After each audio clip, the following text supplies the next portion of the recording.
স্বাগতম জনাইছো। বজাৰ আছিল মঙ্গলবাৰ বজাৰ। ভাবিলোঁ ভোট জলকীয়া পুলি কেইটামানকে লৈ আহোঁ। এনেই থাকিনো কি লাভ ন? ভোট জলকীয়া পুলি কেইটামান যদি ৰুই থৈ দিয়া হয়, ভোট জলকীয়া লাগিলেতো খাবলৈকে পৰা হ'ব ন। সেই বুলি মই বজাৰলৈ গৈ 10টামান পুলি লৈ আহিলোঁ। এয়া চাওকচোন, এটা দুটাকৈ মই হিচাপ কৰিছোঁ।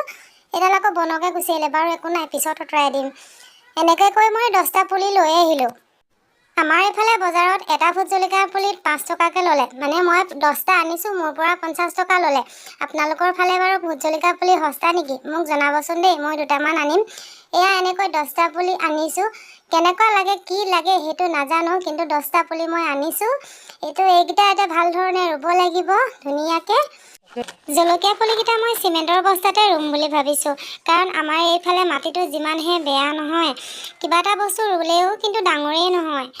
সেইকাৰণে চিমেণ্টৰ বস্তাতে মই পুলিকেইটা ৰুম বুলি ভাবিছোঁ। এটা দুটাকৈ মোৰ চিমেণ্টৰ বস্তা 10টা কাটি হৈ গ'ল।